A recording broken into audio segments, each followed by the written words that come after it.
बिस्मिल्लाहिर्रहमानिर्रहीम रब्बिश इश्रह ली सदरी वयस्सिर ली अमरी वाहलुल उक़दतम मिन लिसानी यफ़क़हू क़ौली। अब आते हैं ट्रीटी ऑफ मदीना के ऊपर। ट्रीटी ऑफ मदीना, इसको आप चार्टर ऑफ मदीना कहें, ट्रीटी ऑफ मदीना कहें, ये आपकी मर्जी है, लेकिन ट्रीटी ऑफ मदीना 10 मार्क्स का अलग से भी आया हुआ है पेपर में। इसके अंदर आपने कौन कौन सी डिटेल्स लिखनी है, कैसे लिखनी है, ये आपको पूरा फॉर्मुलेट करके इस आंसर के अंदर बताया हुआ है ताकि आपको कंफ्यूजन ना रहें। ठीक है, क्लियरली मार्किंग स्कीम आपसे कह रही है comprehensive answer will provide an account of the. अच्छा, मैं आपको चाहूं तो खाली मार्किंग स्कीम ही करवा दूं, लेकिन marking scheme is only a skeleton. आपने रेलेवेंट डिटेल्स सारी लिखनी है, अदरवाइज आपका आंसर लेवल 4 पर स्टैंड नहीं करेगा। ठीक है, तो अभी जैसे हमने ब्रदरहुड का किया, उसके अंदर जो दो रेफरेंसेस हैं, they are basically the compulsory references, आप उनको ओवरलुक नहीं कर सकते हैं। Same goes to other things, आपको मैं साथ साथ बताती रहती हूँ कि इसके अंदर और एक्स्ट्रा डिटेल्स क्या डालनी है। जहां पर कोई, जैसे ये नाम थे ब्रदरहुड के पेयर्स के, ये कई किसी मार्किंग स्कीम में आज तक नहीं आए, लेकिन मैंने आपके साथ इसलिए शेयर किए क्योंकि 10 मार्क्स का आंसर है, उसमें आप कम से कम एक हज़रत अब्दुर्रहमान बिन औफ का ही खाली थोड़ी लिखेंगे, और दूसरे कपल्स भी, दूसरे पेयर्स भी आप लिखेंगे। दूसरी चीज क्या है कि ये आपके पास उसके बाद क्वेश्चन अभी तक आया नहीं है। होपफुली अगर इस बार क्वेश्चन आया और आप लोग लिख कर आए तो नेक्स्ट ईयर से ये मार्किंग स्कीम में आएंगे, फिर ये वाले पेयर्स भी आएंगे। अभी तक उनको कोई लिखी ही नहीं आया होगा। करेंगे ना? हाँ करेंगे ना? हाँ, बिल्कुल बिल्कुल भाई।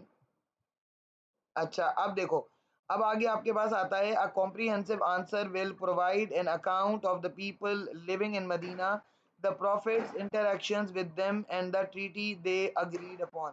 यहाँ पर आपने मुहाजिरीन के बारे में कोई बात नहीं लिखनी, बल्कि ना अंसार के बारे में, क्योंकि आप जब एक एक दिमाग में सोचो, एक पैराडाइम बनाओ।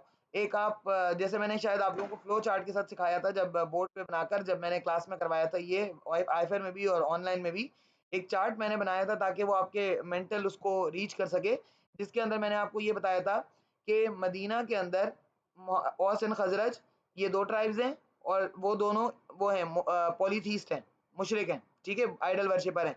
इधर तीन तरह की ट्राइब्स मदीना के अंदर और रहती हैं, यसरिब के अंदर, जो जिनका रिलीजन क्या है,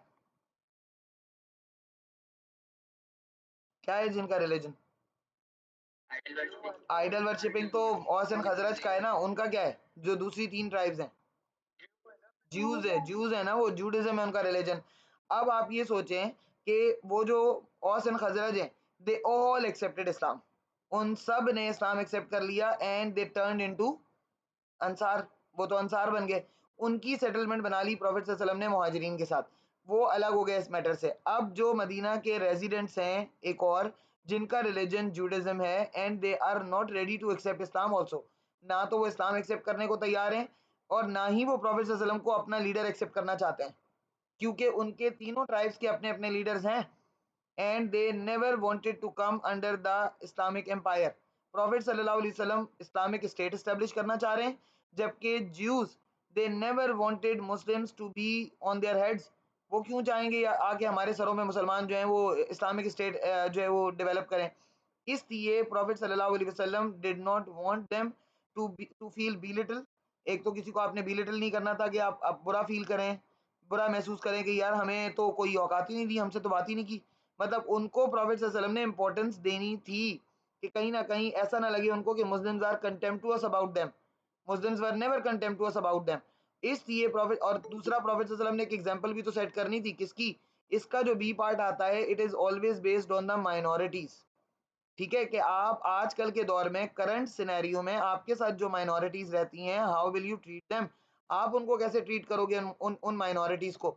माइनॉरिटीज के अंदर जो है वो सिर्फ कौन आते हैं? नॉन मुस्लिम्स आते हैं। इसलिए हम शिया को, अहले हदीस को, बरेलवी को, सुन्नी को, देवबंदी को माइनॉरिटीज नहीं कहते, वो सारे हमारी तरह मुसलमान हैं। चलो बहरहाल आगे शुरू करते हैं, आगे आगे हम वापस अपने अकाउंट पे आते हैं। चलो, उन्होंने, अब प्रॉफेट सल्लल्लाहु अलैहि वसल्लम चाहते थे कि उनको भी बुरा फील ना हो, इसलिए, हाँ क्या, यही तो ट्रीटी ऑफ मदीना ही तो पढ़ा रही थी। Most of the people belonging to these tribes had become Muslims and were together, ये मैं आपको बता चुकी। देखो जरा, छोड़ो तुम फायरवर्क्स को, इस पे आ जाओ। अभी देखो, अब आते हैं, the battle of Buath was fought between them near the city of Medina before the arrival of the prophet सल्लल्लाहु अलैहि वसल्लम। ये अभी जो इब्राहिम तुम कह रहे थे, वो इसी का कह रहे थे? इब्राहिम इसी का बोल रहे थे ना? इन्होंने इस वाली मार्किंग स्कीम में ट्रीटी ऑफ मदीना में डाल दिया इसको। आप चाहें तो उसमें भी डाल दें, क्योंकि वहां वो ज्यादा रेलेवेंट है, इससे ज्यादा वहां रेलेवेंट है, क्योंकि ये तो ट्रीटी ऑफ मदीना तो ज्यूस के अगेंस्ट हुई है, लेकिन मार्किंग स्कीम में भी कभी कुछ भी कर देते हैं। 120 ईयर से औस एंड खजरज आपस में लड़ रहे थे, और अब क्या बन गए मिलकर? क्या बन गए? ब्रदर्स बनकर अंसार बन गए। मतलब कैसी अजीब सी बात है ये, एक्सेप्टेबल ही नहीं लगती, लेकिन बहरहाल है कि ऐसा हुआ था। द प्रॉफिट सल्लल्लाहु अलैहि वसल्लम migration resolve the rivalry between them. अच्छा, ये वाला आंसर मुझे ऐसा लग रहा है ये ट्रीटी ऑफ मदीना का नहीं है, ये कॉन्स्टिट्यूशन ऑफ मदीना का है। कॉन्स्टिट्यूशन ऑफ मदीना अलग है और ट्रीटी ऑफ मदीना अलग है, ये याद रखना। ट्रीटी ऑफ मदीना, हाँ, ट्रीटी ऑफ मदीना और कॉन्स्टिट्यूशन ऑफ मदीना दोनों अलग अलग आंसर हैं। कैसे?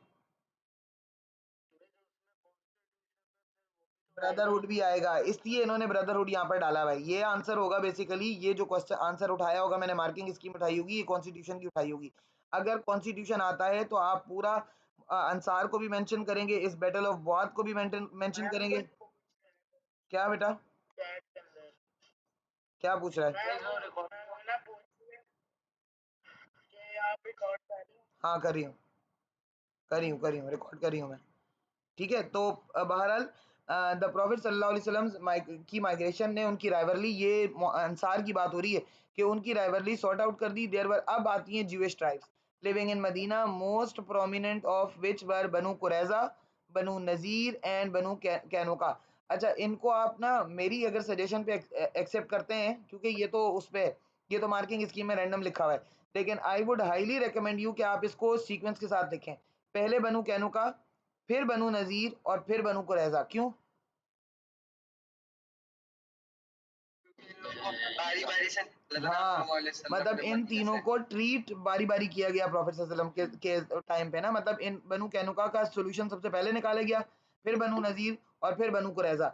इसलिए रिमेंबर दैट कि अगर आप इस तरह इस सीक्वेंस में याद रखेंगे, बनु कैनुका, बनु नजीर एंड बनु कुरैजा, तो आपको याद रहेगा कि बदर में के बाद किसको एग्जाइल किया? बदर सबसे पहली जंग है कैनुका को, फिर ओहद दूसरी जंग है उसमें नजीर को, और तीसरी ट्रेंच है जिसमें बनु कुरैजा को पनिशमेंट दी गई। तो इस तरह से आपको इस सीक्वेंस के अकॉर्डिंग याद रहेगा कि कौन सी ट्राइब का इंक्लूजन कहां पर था। ठीक है, कैनुका का बदर में था, नजीर का ओहद में था, और ट्रेंच में किसका था? नहीं नहीं, ब्लैक मैजिक तो उन्होंने वहां जाकर किया था भाई, खैबर में। तो यही मैं कह रही हूँ, उल्टी पुल्टी इन्फॉर्मेशन दिमाग में है और दूसरों तक भी पहुंचाओ वो, ताकि उनके दिमाग में भी दिमाग भी खराब हो, उनको सही भी याद है। तो ब्लैक मैजिक का इंसिडेंट मैंने अभी उस दिन क्लास में, वर्कशॉप वाली क्लास में भी तुम लोगों को बताया था कि वो 7AH में हुआ था। तो ये कहाँ, यहाँ पर कहाँ से आ गया ब्लैक मैजिक का इंसिडेंट फिर? तो, नहीं, थोड़ा इधर उधर नहीं है, ये पूरा 0 नंबर मिलेगा इस पे। थोड़ा, they had been waiting for the arrival of prophet, but they had expected him to come from the lineage of ishaq। यानी यहूदी जो थे, ज्यूस जो थे, उन्हें पता था कि प्रॉफिट मोहम्मद सल्लल्लाहु अलैहि वसल्लम आने वाले हैं। उनकी किताब में मोहम्मद सल्लल्लाहु अलैहि वसल्लम का नाम भी मोहम्मद लिखा हुआ है। और आप लोगों ने खुद ही कल मुझे माइग्रेशन में आप बता रहे थे कि सबसे पहले उनको एक ज्यू नहीं आके बताया था कि मोहम्मद आ गए, लेकिन they were not expecting him from Ismail. उनको इब्राहिम अलैहिस्सलाम के जो दो बेटे हैं, इसहाक और इस्माइल, इस्माइल अलैहिस्सलाम की माँ कौन थी? अभी पढ़ा है यार हज में, हजरत हाजरा। हजरत हाजरा उनकी माँ थी, और इसहाक अलैहिस्सलाम की अम्मा कौन थी? हजरत सारा। हजरत सारा थी क्वीन और हजरत हाजरा थी स्लेव। अब क्या था कि इनको ना कभी भी, बनी इसराइल जितने भी थे, they were the descendants of Ishaq अलैहिस्सलाम and they had never ever into Ismail अलैहिस्सलाम। उनको इस्माइल अलैहिस्सलाम को कभी वो इब्राहिम अलैहिस्सलाम का बेटा भी नहीं समझते थे। उनको शुरू से इस्माइल अलैहिस्सलाम से प्रॉब्लम्स हैं, माओ के अलग होने की वजह से, मदर्स के अलग होने की वजह से। मतलब वो जो स्टेप का एक कॉन्सेप्ट आता है, वो बनी इसराइल ने बहुत सीरियस लिया हुआ है। तो उनको लगता था कि इसहाक अलैहिस्सलाम के डिसेंडेंट्स में से आएंगे प्रॉफिट मोहम्मद सल्लल्लाहु अलैहि वसल्लम, लेकिन वो आगे इस्माइल अलैहिस्सलाम के डिसेंडेंट्स में से, जिसको ज्यूज ने आज तक एक्सेप्ट नहीं किया टिल टुडे। आज की डेट में भी उन्होंने उसको एक्सेप्ट नहीं किया, इसीलिए वो प्रॉफिट सल्लल्लाहु अलैहि वसल्लम को एक्सेप्ट नहीं करते। There were also some Christians living there after the arrival. अच्छा, हमने minorities की बात की, मैंने अभी आप लोगों के साथ, मैंने word minorities use इसलिए किया ताकि आप लोग भी अपने आंसर के अंदर ये word यूज कर सकें, क्योंकि जो भी हमारे साथ हिंदू, क्रिश्चियन, आइडल वर्शिपर और मुसलमानों के साथ जो भी दूसरे लोग रहते हैं, दूसरे रिलीजन से बिलोंग करते हैं, हमारे अपने फिरके छोड़ो, वो 50 हैं, वो सब मुसलमान हैं, हमारे अलावा शिया, सुन्नी, देवबंदी, बरेलवी, इन सब के अलावा जो लोग हैं they are considered as minorities. तो क्रिश्चियंस भी वहां पर रहते थे। After the arrival of the Muslims in Medina another group was formed called hypocrites. अब 3 तरह के लोग हैं मक्का में, तो एक ही तरह की रेजिलियंस फेस करनी पड़ रही है मुसलमानों को, जो कि कुरैश से करनी पड़ रही है। ओपन पब्लिकली दुश्मन है कुरैश, लेकिन मदीना के अंदर ट्रीटी ऑफ मदीना या कॉन्स्टिट्यूशन बनाने की जरूरत इसलिए भी पेश आई कि प्रॉफिट सल्लल्लाहु अलैहि वसल्लम was facing problem from 3 types of people. एक लोग हैं ज्यूज, एक हैं क्रिश्चियंस, और तीसरे जो कि हिडन है, जिनके बारे में पता भी नहीं है कि वो एक्चुअली मुस्लिम है भी या नहीं है। कौन कौन? हिपोक्रेट्स, मुनाफिकीन। आपको पता है कि 9 इयर्स तक प्रॉफिट सल्लल्लाहु अलैहि वसल्लम ने इनको भुगता है। 9 AH में प्रॉफिट सल्लल्लाहु अलैहि वसल्लम provided a list to Huzaifa bin Yaman. 9 AH में प्रॉफिट सल्लल्लाहु अलैहि वसल्लम को क्लैरिटी आई है। 19 लोगों के नाम जो उन्होंने सॉर्ट आउट किए थे वो 9 AH में किए थे आफ्टर तबूक एक्सपीडिशन, क्योंकि उन्होंने प्रॉफिट सल्लल्लाहु अलैहि वसल्लम को असैसिनेट करने की कॉन्स्पिरेसी की थी, वो हम आगे 9 AH में पढ़ेंगे। तो ये याद रखना कि प्रॉफिट सल्लल्लाहु अलैहि वसल्लम इन लोगों के साथ भी उनको, और प्रॉफिट सल्लल्लाहु अलैहि वसल्लम को ये पता था कि मुनाफिकीन कौन है, डिटरमिनेट नहीं था कौन कौन है, कुछ का था भी कुछ का नहीं भी था। तो ये अनसीन दुश्मन थे, अनसीन एनिमी, जिनके बारे में पता नहीं है। अगर प्रॉफिट सल्लल्लाहु अलैहि वसल्लम को फॉर एग्जाम्पल पता भी था तो पब्लिकली लोगों को नहीं पता था, तो लोग तो उनके साथ रिलेशन रखते थे प्रॉपरली, उन्हें क्या पता मुनाफिक हैं। बज़ाहिर तो वो मुसलमान थे, 5 वक्त की नमाज भी पढ़ते थे मस्जिद नबी में। इसलिए प्रॉफिट सल्लल्लाहु अलैहि वसल्लम के लिए ये बहुत ज़रूरी था कि he should maintain a constitution और चार्टर ऑफ मदीना, ताकि कम से कम सॉर्ट आउट तो हो लोग कौन कहाँ से बिलोंग कर रहा है। In the Quran, although this was not a tribe, all three Jewish tribes were rich and powerful and also considered themselves more knowledgeable than the Arabs. Arabs का मैंने आपको बताया था कि वो जो पर्शियंस थे वो भी अरब्स को के लिए कंटेम्प्टुअस थे। मतलब अरब्स को लोग बेयर फुटेड पीपल कहते थे। मतलब बेयर फुटेड, हाँ, मतलब जाहिल, नंगे पैरों वाले जाहिल लोग, जिनको जूते पहनने की भी तमीज नहीं है। मतलब ये उनको टैग किया हुआ था। अब देखो अरबी जो ब्रांड्स पहनते हैं, उन ब्रांड्स का सोच भी नहीं सकते यहाँ हम लोग। उनको हम सिर्फ दुबई मॉल में जाके विंडो शॉपिंग करके आ जाते हैं। मेरे जैसे लोग तो, मुझे तुम लोगों का नहीं पता, माशाल्लाह तुम लोग तो करते होगे, मैं तो बस जाके देख के आ जाती हूँ, देख के आ गई थी। तो बहरहाल उनके पास, अब उनके पास इतनी अपॉर्चुनिटीज हैं कि वो सब वही खरीदते हैं, उन्हीं के लिए बना है ना, हमारे लिए थोड़ी बना है। तो बहरहाल ऐसे बेयर फुटेड लोग, अल्लाह ताला ने इनको इतनी इज्जत दी और कहाँ से कहाँ पहुंचा दिया। ये प्रॉफिट सल्लल्लाहु अलैहि वसल्लम ही की बरकत है। बहरहाल where is the Arabs were all farmers, the Jews were the controllers of industry, business and commerce. अब प्रॉफिट सल्लल्लाहु अलैहि वसल्लम की एक और मजबूरी थी इनके साथ सिचुएशन सेटल डाउन करना, क्योंकि बड़ी बड़ी जगहों पर इन्होंने हमेशा औस एंड खजरज को आपस में लगा के रखा। वो क्या कहते हैं, पॉलिसी होती है ना, divide and rule, divide and rule policy. तो वो क्या करते थे, आपस में अंसार और मुहाजिर, वो सॉरी औस एंड खजरज आपस में लड़ते रहेंगे, ये और ज्यादा स्ट्रांग होंगे। इन्होंने यही किया। इन्होंने आप, हाँ बेटे बोलो फातिमा। हाँ फातिमा कुछ कह रही हो? अच्छा, अच्छा उन्होंने वो सब business, commerce, particularly in gold smithing, मतलब खास तौर पर ये जो बड़े बड़े काम है, गोल्ड स्मिथिंग का काम बहुत बड़ा काम होता था, अभी भी बहुत बड़ा काम है भाई। तो उसमें ये लोग इन्वॉल्व थे। Consequently they had a high profile in the economic life of Medina. Medina की जो जितनी भी बड़ी इकोनॉमी थी वो उनके ऊपर बेस करती थी। आपको पता है बनु नजीर के पास इतने पाम ट्रीज थे, इतने पाम ट्रीज थे कि मल्टीपल उनमें से काट दिए गए थे जब बनु नजीर के ऊपर अटैक हुआ था, लेकिन उसके बाद भी उनके पाम ट्रीज खत्म नहीं हुए थे। मतलब उनका एग्रीकल्चर इतना दूर तक, अब आज भी दुनिया भर में आपको पता है कौन सी डेट सबसे ज्यादा फेमस है? मक्का की, मदीना की, कहाँ की? पूरी दुनिया। मदीना की डेट्स, दुनिया भर में मदीना की डेट्स जाती हैं। मदीना की डेट्स बड़ी फेमस हैं। As there had been fighting between the tribes and there was also the chance that Quraysh would try to attack. Prophet sallallahu alaihi wasallam को एक थ्रेट कुरैश की तरफ से भी था, क्योंकि हजरत अब्बास ने भी इंडिकेट कर दिया था रेस कि कुरैश आराम से नहीं बैठेंगे। प्रॉफिट सल्लल्लाहु अलैहि वसल्लम को अब 3 से 4 तरफ से दुश्मनी का सामना था। Quraysh were ready to attack on the Muslims, Jews were not accepting Prophet sallallahu alaihi wasallam as a prophet or as their leader. Hypocrites were also unseen enemy. तो प्रॉफिट सल्लल्लाहु अलैहि वसल्लम को इन सब के साथ ना सामने से कोई ऐसा अग्रीमेंट करना था, कोई ऐसा प्लेज लेना था, कोई ऐसी ट्रीटी करनी थी जिससे कम से कम उनको और प्रॉफिट सल्लल्लाहु अलैहि वसल्लम दोनों को ये जो इनसिक्योरिटीज हैं वो दूर हो जाती। द प्रॉफिट सल्लल्लाहु अलैहि वसल्लम tried to unite the residents of Medina. He hoped to maintain friendly relations with them. Profit सल्लल्लाहु अलैहि वसल्लम नहीं चाहते थे कि ये जो ज्यूज हैं ये अंडर थ्रेट फील करें। अगर वो अंडर थ्रेट फील करेंगे तो वो हिपोक्राइट्स को भी यूज करेंगे और वो कुरैश को भी यूज करेंगे। उन्होंने फिर भी किया, प्रॉफिट सल्लल्लाहु अलैहि वसल्लम ने उनके साथ ट्रीटी की, उसके बाद भी उन्होंने किया, लेकिन प्रॉफिट सल्लल्लाहु अलैहि वसल्लम को तो प्रिकॉशंस करने थे ना, अब वो सामने से जैसे भी करें।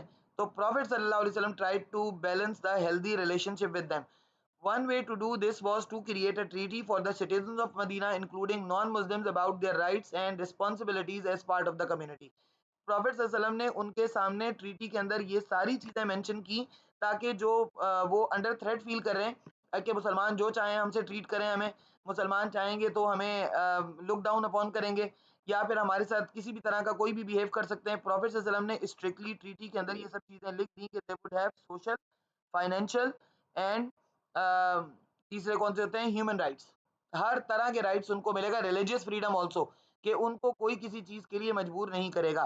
The constitution had two parts. The first part govern the, ये मैंने कहा था ना, ये कॉन्स्टिट्यूशन का आंसर है, तो ये कॉन्स्टिट्यूशन का ही आंसर है। अगर ट्रीटी ऑफ मदीना आया ना बेटा, तो फिर आप इसके अंदर अंसार के बारे में कुछ भी नहीं लिखोगे, आप सिर्फ और सिर्फ ट्रीटी ऑफ मदीना पे फोकस करोगे, उसकी टर्म्स एंड कंडीशंस लिखोगे और फिर उसका अंजाम भी लिखोगे कि ट्रीटी का अंजाम क्या हुआ, और वो फिर कहां तक बात जाएगी। मेरे रिलेशंस आ गया क्वेश्चन, तो उसमें हम ज्यादा लिखेंगे ना फिर आउटकम जो इन्होंने किया जिन्होंने। देखो दोनों का बिल्कुल सेम आंसर है, ट्रीटी ऑफ मदीना का और रिलेशन विद ज्यूज का बिल्कुल सेम आंसर है, दोनों में आप सेम कंटेंट लिखोगे, खैबर तक, ये कहानी फिर खैबर तक जाएगी। Are you getting me? ठीक है। ठीक है, ये कॉन्स्टिट्यूशन का आंसर है, इसमें मुहाजिरीन अंसार दोनों की कहानी है और इसके अंदर प्रॉफिट सल्लल्लाहु अलैहि वसल्लम के पॉलिटिकल व्यूज को एनहेंस किया गया है, जबकि चार्टर ऑफ मदीना के आंसर में आप प्रॉफिट सल्लल्लाहु अलैहि वसल्लम के पॉलिटिकल व्यूज को इतना एनहेंस नहीं करेंगे। कॉन्स्टिट्यूशन देखो एक अलग चीज होती है, जो पॉलिटिकल लीडर्स होते हैं ना वो कॉन्स्टिट्यूशन बनाते हैं और वो बेटरमेंट ऑफ द स्टेट के लिए बनाते हैं। तो प्रॉफिट सल्लल्लाहु अलैहि वसल्लम was the most successful political leader. Profit सल्लल्लाहु अलैहि वसल्लम ने ये कॉन्स्टिट्यूशन उसी हिसाब से बनाया था।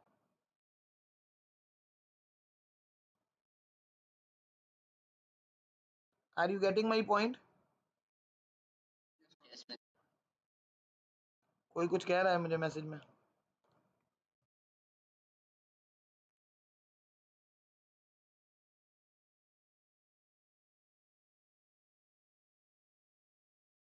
अच्छा,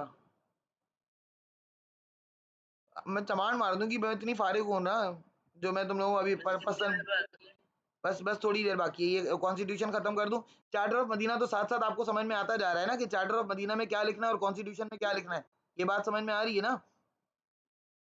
वैसे जो मैंने आपको मार्किंग स्कीम दी है, उस मार्किंग स्कीम के अंदर चार्टर ऑफ मदीना का अलग से भी क्वेश्चन है, रिलेशन विद ज्यूज और चार्टर ऑफ मदीना बिल्कुल सेम आंसर है, डिट्टो सेम आंसर, एक वर्ड भी इधर से उधर नहीं है दोनों में।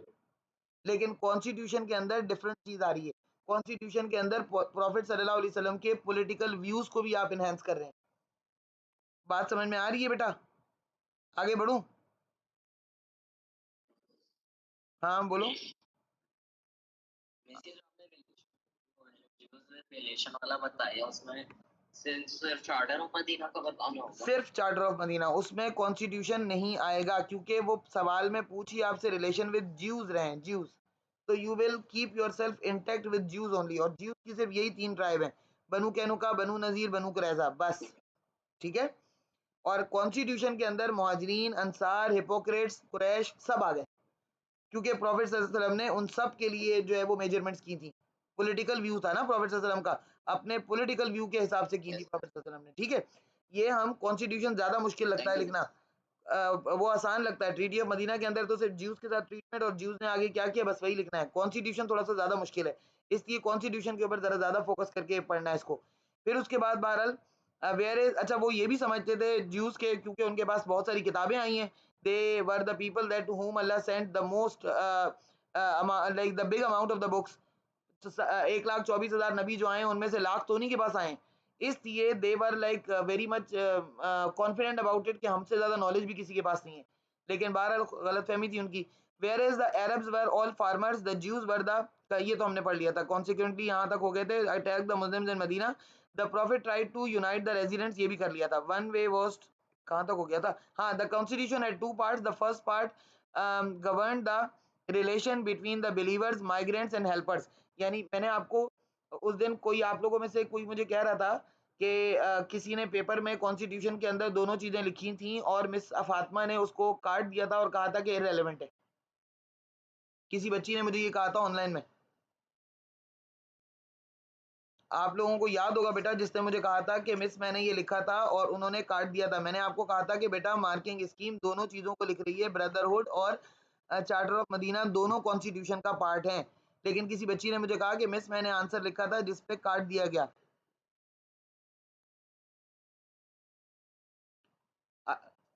शायद याद हो आप लोगों में से किसी को। मिनाल तुम थी, कौन था बेटा? हाँ, जी वालों की है मिस फातिमा। किसी बच्ची ने मुझे ये कहा था कि हम, मेरा काट दिया था उन्होंने।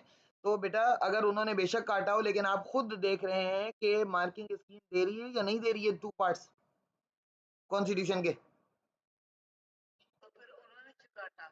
उनको मैंने उस वक्त भी कहा था कि may be she is not updated with the marking scheme. नहीं, मार्किंग स्कीम के साथ अपडेटेड नहीं होंगी ना। उनको लगा, बहुत सारे टीचर्स को अभी भी ऐसा लगता है कि कॉन्स्टिट्यूशन का मतलब सिर्फ चार्टर ऑफ मदीना है। ऐसा नहीं है। और कितना मेरे सामने कितनी दफा एक दो टीचर्स को तो मैंने खुद टोका कि उन्होंने पढ़ाते हुए ये बोला बच्चों को कि चार्टर ऑफ मदीना और कॉन्स्टिट्यूशन ऑफ मदीना का सेम आंसर लिखना है। नहीं लिखना, नहीं लिखना same answer. Charter of Medina and relation with Jews same answer है, लेकिन कॉन्स्टिट्यूशन बिल्कुल अलग है। कॉन्स्टिट्यूशन के दो पार्ट्स हैं, ब्रदरहुड और दूसरा चार्टर ऑफ मदीना। तीसरी चीज उसके अंदर कुरैश के साथ डीलिंग और साथ में हिपोक्रेट्स भी आ जाते हैं। जबकि आपको पता है चार्टर ऑफ मदीना में ना हिपोक्रेट्स शामिल है, ना ही मुहाजिरीन और अंसार, और ना ही Quraysh. Are you getting me बेटा? पब्लिक समझ रही है मेरी बात को या नहीं समझ रही? समझ रहे हैं ना बेटा आप लोग कि क्या लिखना है आपने, कहां पर, यहाँ पर गड़बड़ नहीं करनी है। ठीक है, क्वेश्चन प्रॉपरली पढ़ना कि आपसे कॉन्स्टिट्यूशन पूछा जा रहा है या फिर आपसे चार्टर ऑफ मदीना पूछा जा रहा है, मिक्स नहीं करना इसको। The prophet's migration resolve the rivalry between them, there were also some Jewish tribe. ये तो मैंने सब कर लिया था यार, कहाँ पहुंच गई थी मैं? ये तो मैंने आगे बढ़ा दिया था। ये यहाँ थी, हाँ पीछे हो गई थी मैं। हाँ हाँ, क्योंकि कुरैश की वजह से तो प्रॉफिट सल्लल्लाहु अलैहि वसल्लम ने ये किया था सेटलमेंट। प्रॉफिट सल्लल्लाहु अलैहि वसल्लम को रिस्क था, प्रॉफिट सल्लल्लाहु अलैहि वसल्लम को ये पता था कि Muslims are at risk, Quraysh can attack on them any time and they will not spare the Muslims. वो प्रॉफिट सल्लल्लाहु अलैहि वसल्लम को छोड़ेंगे भी नहीं और वो स्पेयर भी नहीं करेंगे उनको। इतनी आसानी से मुसलमान माइग्रेट करके आ गए और वो पीछे चुप बैठे रहेंगे? प्रॉफिट सल्लल्लाहु अलैहि वसल्लम को थ्रेट्स थे, इसलिए प्रॉफिट सल्लल्लाहु अलैहि वसल्लम को चीजें सेटल डाउन करनी थी as per the Quraish also. और हिपोक्राइट्स के लिए भी, हिपोक्राइट्स को भी मेंशन करेंगे आप, क्योंकि वो हिडन एनिमी है, हिडन। समझ गए? आगे बढ़ूं? हाँ,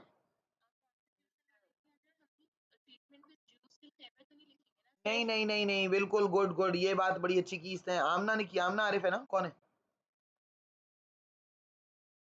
हाँ, ये बात बहुत अच्छी की। मैं अभी इस बात की तरफ आने ही वाली थी कि ये भी याद रखना कि तुम लोग फिर कॉन्स्टिट्यूशन के अंदर उसको खैबर तक नहीं लेकर जाओगे, क्योंकि आपने रिलेशन नहीं लिख रहे आप ज्यूस का मुसलमानों के साथ, ना ही आप चार्टर ऑफ मदीना लिख रहे हैं और ना ही उस चार्टर का अंजाम लिख रहे हैं। आप सिर्फ ये लिख रहे हैं कि मदीना के कॉन्स्टिट्यूशन को क्यों, कैसे, किस वजह से और किन बेसिस के ऊपर बनाया गया था, बस।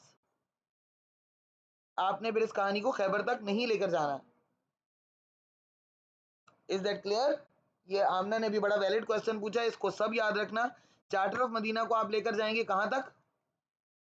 आखिरी अंजाम जो ज्यूस का, खैबर तक, आखिरी जो अंजाम था। क्योंकि खैबर में ज्यूस के साथ जो इंटरेक्शन था वो लास्ट था। उसके बाद ज्यूस कब निकल कर आए? वो हजरत उस्मान की खिलाफत में, वो जो येमेनाइट जू आया था, उसके उसके बीच में ज्यूस के साथ मुसलमानों का ना कोई हजरत उमर का इंटरेक्शन, ना हजरत अबू बकर का। कहीं पढ़ा हमने? क्रिश्चियंस के साथ, रोम के साथ लगे रहे, लेकिन ज्यूस के साथ कुछ पढ़ा आप लोगों ने? नहीं ना। तो ज्यूज वहां पर खत्म हो गई कहानी ज्यूज की।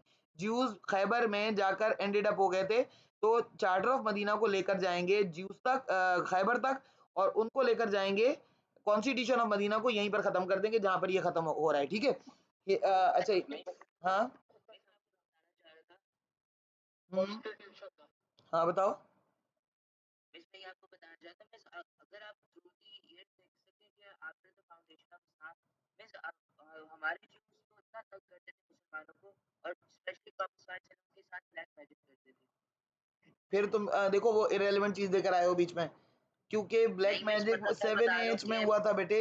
मतलब हम तो टाइमलाइन के हिसाब से चल रहे हैं, हमारा सिलेबस जनरल बात नहीं कर रहा ना, हमारा सिलेबस बहुत स्पेसिफिक है। नहीं मिस मैं बताना चाह रहा था कि हम्म, जो 1400 ईयर्स अगो जो Jews ने मतलब जो सेटल हो गए थे खैबर जो मुसलमानों को बहुत बुरी तरह वो कर रहे थे हम्म, तंग कर रहे थे मतलब जो होता है मिस और हम्म। जो और अब आज वो हमारे साथ वो पूरा हाँ सलूक वो कर तो रहे हैं। आप उसके अंदर बी पार्ट के अंदर अगर सिग्निफिकेंस जीव्स के साथ कोई रिलेशन की बात आती है तो फिर आप मेंशन कर सकते हैं बिल्कुल बी पार्ट के अंदर के जीव्स के साथ। तो अभी भी फलस्तीन का और उसका क्या चल रहा है, जीव्स और मुस्लिम का इशू तो है, तो वो तो उसके अंदर बी पार्ट के अंदर आप इनकलकेट कर सकते हैं, लेकिन इस टाइम लाइन के अंदर तो खैर उसका कोई लेना देना नहीं है, ठीक है। अच्छा ठीक है मिस। आगे बढ़ते हैं। अच्छा उनको क्या था कि the treaty included that believers and Jews were to form one उम्मा। प्रॉफिट सल्लल्लाहु अलैहि वसल्लम ने ये कोशिश की, that was an attempt, prophet सल्लल्लाहु अलैहि वसल्लम का अटेम्प्ट था। हाउएवर सक्सेसफुल था या नहीं था वो एक अलग मैटर है, वो एक अलग डिबेट है, लेकिन प्रॉफिट सल्लल्लाहु अलैहि वसल्लम का ये अटेम्प्ट था कि they should become one Umma in one state. इस मदीना को स्टेट डिक्लेयर किया गया। स्टेट डिक्लेयर करने के बाद उसके अंदर जो लोग रहते हैं वो वन नेशन की तरह रहेंगे। Each would have complete freedom to practice their religion. सबसे पहला जो प्रॉब्लम आता है ना वो रिलीजियस फ्रीडम आता है। तो प्रॉफिट सल्लल्लाहु अलैहि वसल्लम ने क्लियरली अपनी ट्रीटी के अंदर ये लिखवा दिया था। अच्छा कॉन्स्टिट्यूशन में आप चाहें चाहे नहीं बल्कि मैं आपको स्ट्रांगली रेकमेंड करूंगी कि वो जो टर्म्स एंड कंडीशंस हैं आप जरूर लिखें। चार्टर ऑफ मदीना की terms and conditions constitution of Medina में लाजमी लिखें। Is that clear? एक तो कंडीशन यही थी कि रिलीजियस फ्रीडम था, दूसरी चीज थी सोशल फ्रीडम है, they can make business, they can do business with anyone. Even Quraysh के साथ भी बिजनेस कर सकते हैं अगर उनको कोई बिजनेस बेनिफिट है, क्रिश्चियंस के साथ भी कर सकते हैं, they can go to Syria for the business, whatever they want to do in their domain, whatever is halal in their religion, they can make the business on that too। जैसे हम लोग जो है वो उस पे शराब के बारे में, वाइन के बारे में हम उसके ऊपर बिजनेस भी नहीं कर सकते मुसलमान, लेकिन अगर ज्यूज अपने तौर पे करना चाहें दे आर अलाउड, अगर उनको परमिशन है उनके रिलीजन की तरफ से तो वो करें, कोई प्रॉब्लम नहीं है। तो प्रॉफिट सल्लल्लाहु अलैहि वसल्लम ने रिलीजियस फ्रीडम उनको प्रोवाइड किया, फाइनेंशियल फ्रीडम प्रोवाइड किया, सोशल फ्रीडम प्रोवाइड किया। They could meet with anyone, they could keep the relations with any other tribe, किसी भी ट्राइब के साथ वो रिलेशन रख सकते थे, कोई प्रॉब्लम नहीं था। तो ये सारी टर्म्स एंड कंडीशंस आप चाहें तो जरूर इसके अंदर, चाहें नहीं बल्कि आई वुड हाईली रिकमेंड के मेंशन करें। हाँ मुसलमान किसी से साइन करेंगे तो ज्यू को भी करना होगा। हाँ बिल्कुल, ये भी उसके अंदर था कि अगर कोई बाहर से externally if somebody is attacking on Medina, क्योंकि फोकस है Medina, Medina is a state, state से ऊपर कोई नहीं जाना चाहिए। अगर कोई मदीना को टारगेट करता है रिगार्डलेस ऑफ बीइंग ज्यू और Muslim, we all will protect Medina. हमारी मेन प्रायोरिटी मदीना होगी, जिसको आपके सामने जब चार्टर ऑफ मदीना लिखेंगे तो आप ये भी लिखिएगा कि ज्यूज ने इसको माना था। बैटल ऑफ बदर में उन्होंने कुरैश को सपोर्ट किया था ना, स्पाई बन गए थे। नजीर बनु कुरैजा ने क्या किया था, वो तो मुसलमानों की औरतों और बच्चों को मारने वाले थे ट्रेंच में। तो ये बाद में चार्टर ऑफ मदीना में फिर इसीलिए हम ये लिख रहे हैं कि उनके साथ फिर हुआ क्या, या उन्होंने इस ट्रीटी को वो कैसे किया, आंसर बैक कैसे किया, ठीक है। तो बहरहाल ये मैंने यहाँ लिख दिया है कि peace and expel any enemy facing the city, if anyone were to attack, Jews and Muslims would help each other to fight off the attack। जैसे कि बदर में जब अटैक हुआ था तो क्या तीनों ट्राइब्स को साथ मिलकर लड़ना चाहिए था मुसलमानों की फेवर में एज पर द ट्रीटी? बिल्कुल लड़ना चाहिए था। कोई आया लड़ने के लिए? उल्टा they became the spy of Quraysh. Banu Qurayza became sorry Banu Qaynuqa became the spy of Quraysh. वो उनको प्रॉफिट सल्लल्लाहु अलैहि वसल्लम के बारे में न्यूज़ जा जाके प्रोवाइड कर रहे थे कि मुसलमानों के पास इतने वेपन्स हैं, इतने बंदे हैं, इतने हॉर्सेज हैं। ये सब चीजें कुरैश को किसने रिवील की थी? किसने रिवील की थी? बनु कैनुका ने। Later on that is why profit सल्लल्लाहु अलैहि वसल्लम एक्साइल्ड देम, इसीलिए प्रॉफिट सल्लल्लाहु अलैहि वसल्लम ने उनको निकाल दिया था। तो ये भी मतलब टर्म्स एंड कंडीशंस को तोड़ दिया था ना, उन्होंने खुद ही तोड़ा था। एनीवन कॉजिंग ऑपरेशन और breaking the treaty would have to face the consequences, ये भी ट्रीटी के अंदर लिख दिया था। इसीलिए प्रॉफिट सल्लल्लाहु अलैहि वसल्लम ने जब बैटल ऑफ बदर के बाद और ओहद के बाद एग्जाइल किया, क्या ज्यूज कुछ कह सके सामने से? Were they able to say anything? क्योंकि गलती किसकी थी? एज पर द डॉक्यूमेंट कौन गलत था? ज्यूज गलत थे और डॉक्यूमेंटेड था, मतलब अगर ये जबानी कलामी ट्रीटी हुई होती ज्यूज तो मुकर जाते, but it was all documented in black and white, सब कुछ लिखा हुआ था, डॉक्यूमेंटेड था। और आपको पता है ये जो चार्टर ऑफ मदीना है, that was the first written document of like two different religions. पूरी दुनिया में, पूरी हिस्ट्री में कभी कोई दो डिफरेंट रिलीजन्स के बीच में रिटन डॉक्यूमेंट के ऊपर ट्रीटी नहीं हुई थी। Treaty of Medina is the first ever document of the treaty between two different religions. ये इसकी इंपॉर्टेंस है, आप बी पार्ट में इसको लिख भी सकते हैं कि अगर पूछें आपसे कि ट्रीटी ऑफ मदीना या चार्टर ऑफ मदीना या कॉन्स्टिट्यूशन ऑफ मदीना की क्या वो है सिग्निफिकेंस है, तो आप ये हाईलाइट कर सकते हैं। इसके बाद ट्रीटीज बनना शुरू हुई। द प्रॉफिट, हाँ वैसे आप वो ज्यूस से एक्सपोज हुए थे, वो खैबर का पार्ट था ना? नहीं, वो ट्रेंच का पार्ट था। नईम बिन मसूद से जो हुए थे वो ट्रेंच का पार्ट था, याद रखना इस बात को, ठीक है। चलो आगे बढ़ो। एक और उसके अंदर, ट्रीटी के अंदर एक और टर्म एंड कंडीशन क्या थी? प्रॉफिट सल्लल्लाहु अलैहि वसल्लम would be undisputed leader if there would be any issue, that would be solved by the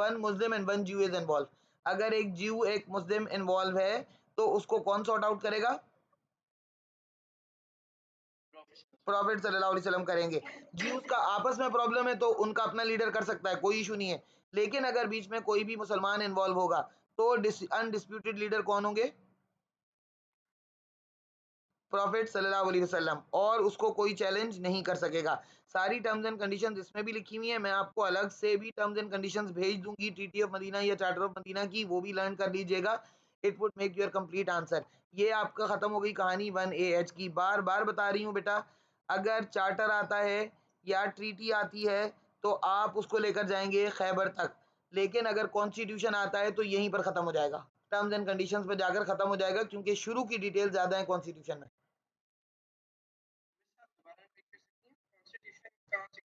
constitution अगर आता है तो कॉन्स्टिट्यूशन ब्रदर मुहाजिरीन और अंसार की डेफिनेशन से स्टार्ट होगा। कॉन्स्टिट्यूशन आ रहा है, मुहाजिरीन और अंसार की डेफिनेशन से स्टार्ट होगा, फिर पैराडाइम शिफ्ट करके यसरिब आएंगे। यसरिब में 3 ज्यूइश ट्राइब्स को एड्रेस करेंगे, उनके नाम लिखेंगे। फिर उसके बाद हिपोक्राइट्स को हाईलाइट करेंगे, उनकी स्पेसिफिकेशन लिखेंगे वो कौन थे। फिर उसके साथ कुरैश के थ्रेट्स लिखेंगे कि कुरैश की वजह से क्यों मुस्लिम रिस्क पर थे और क्यों प्रॉफिट सल्लल्लाहु अलैहि वसल्लम को कॉन्स्टिट्यूशन बनाने की जरूरत पड़ रही थी। अंडर थ्रेट थे ना मुस्लिम्स, और क्रिश्चियंस भी रहते थे, उनको भी एज ए माइनॉरिटी डील करना था। इन सब की स्पेसिफिकेशंस लिखने के बाद आप लिखेंगे जो अंसार थे और मुहाजिरीन थे उनको कैसे प्रॉफिट सल्लल्लाहु अलैहि वसल्लम ने किस बॉन्ड में बांधा, उनके साथ क्या किया, क्या उसकी स्पेसिफिकेशन है ब्रदरहुड की। और जो दूसरी 3 ज्यूइश ट्राइब्स रह गई जो कि मेजॉरिटी में थी, उनको प्रॉफिट सल्लल्लाहु अलैहि वसल्लम ने कैसे ट्रीट किया, पूरा फिर आप सारा पूरा लिखेंगे, जो जो टर्म्स एंड कंडीशंस थी ट्रीटी ऑफ मदीना की या चार्टर ऑफ मदीना। नहीं लिखना ना बेटे, अरे लड़के नहीं लिखना ना, इस हाल से कॉन्स्टिट्यूशन में नहीं लिखना ना बोला। इसमें आपने, मैंने आपको कहा ना सिर्फ ब्रदरहुड लिखना है और साथ में आपने ये लिखना है कि चार्टर ऑफ मदीना की टर्म्स एंड कंडीशंस क्या थी, वो लोग कौन थे और क्यों प्रॉफिट सल्लल्लाहु अलैहि वसल्लम को बनाना पड़ा कॉन्स्टिट्यूशन, बस ये सारी बातें। चार्टर ऑफ मदीना जब लिखोगे उसमें ब्रदरहुड का तो कुछ भी नहीं लिखोगे ना, फिर तो तुम शुरू ही ज्यूस से कर रहे हो। हाँ मेसी डेड बॉक्स मत करता है, लोग बहुत गालियां दे रहे हैं। गालियां दे रहे हैं कौन? हाँ मेस बहुत खतरनाक खतरनाक। क्या हो गया, पागल वागल तो नहीं हो गए? स्क्रीनशॉट भी है, स्क्रीनशॉट लिए हैं? नहीं दे रहा, एमी बोली जा रही है, तो दे रहा, लेकिन समझ जाओ। नहीं, अगर किसी ने कोई गलत लैंग्वेज यूज की ना, मैं बता रही हूँ, मैं क्लास में दूसरी दफा एंटर नहीं होने दूंगी। और ये चैट में बात हो क्यों रही है मुझे समझ में ये नहीं आ रहा। दाहिया कल से तुम तो क्लास में आओगे ही नहीं, अब आशिर भी है। इतना तो मुझे आईपैड पे मिलना। Shut up Jain.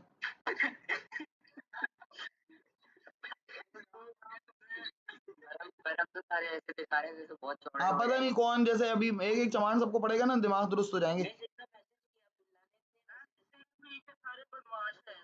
हाँ भाई, वो ऑनलाइन पे ही बदमाशी सारी निकल के आती है बस। कोई क्लास में तमीज से बैठा करो, क्लास में लड़कियां भी हैं, वरना मैंने क्लास से सारे लड़कों को आउट करके ना, जो जो इसमें इन्वॉल्व हैं, मैंने सिर्फ लड़कियों की क्लास लेनी है और अपने ऑनलाइन के लड़कों को लूंगी मैं बस। मुझे हैंकी बैंकी बिल्कुल नहीं चाहिए। अगर कोई चैट में स्टार्ट हुआ, आज जो जिनके मुझे नाम नजर आ रहे हैं, you will have to face the consequences. दाहिया का नाम नजर आ रहा है, हुसैन का नजर आ रहा है, आशिर का नजर आ रहा है, दहिया को दोबारा नजर आ रहा है। I you will face the consequences, मैं बता रही हूँ। नहीं, तुम्हारा नहीं है, मैं जिसका है उसी को बोल रही हूँ। मेरे पास है स्क्रीनशॉट, मैंने भी ले लिया। जिन जिन का नाम मुझे चैट के अंदर नजर आ रहा है, you will face the consequences. क्या बेटे? Terms and condition.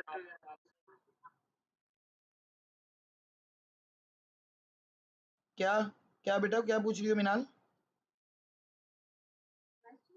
कल किसी ने कोई क्वेश्चन पूछा था, आपने कहा था कि मैं आज की क्लास में डिस्कस करेंगे। क्या क्या क्वेश्चन पूछा था बेटा? मुझे तो क्वेश्चन ही नहीं याद, किसी को याद है? आपने कहा था कि बहुत क्या पूछा था बेटा, किसी को याद है? किसी ने मुझसे कोई किससे रिलेटेड पूछा था मिनाल? 40 इयर्स वाला तो नहीं था जिसमें पूरे वो हाँ, इब्राहिम ने पूछा, इब्राहिम ने नहीं, हसनैन ने पूछा था। हसनैन ने, ये हाथ भी खड़ा करके बैठा हुआ हसनैन।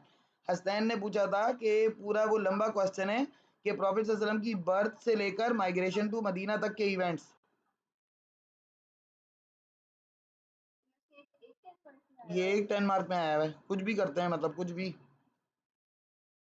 तो बहरहाल वो मैं इंशाल्लाह उसको मैं मार्किंग स्कीम के थ्रू अनफोल्ड करूंगी, मतलब अलग क्लास में करूंगी। ये तो आज मुझे चारों इवेंट्स एक साथ पढ़ाने थे और ये लंबे थे, मुझे पता था आज असल में दिन में कोई क्लास नहीं हुई, तो आज मैं लंबी क्लास ले सकती थी, इसलिए मैंने लंबी ले ली, वरना थक जाते हो तुम लोग भी। हाँ बोलो बेटा। कॉन्स्टिट्यूशन वाले में लिखना क्या है, समझ नहीं आ रहा।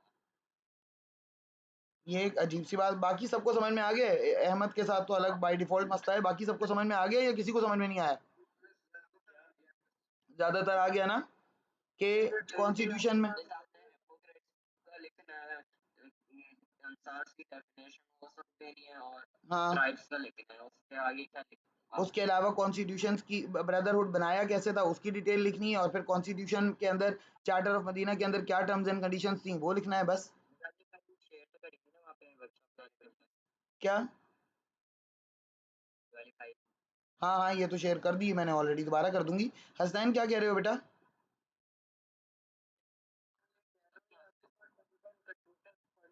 हाँ हाँ, मेरे पास टर्म्स एंड कंडीशंस पड़ी हुई हैं। अच्छा एक बात सुनो, if what if I would send you the sample answer of the constitution and charter both, would it be simple? I think it would be more simple.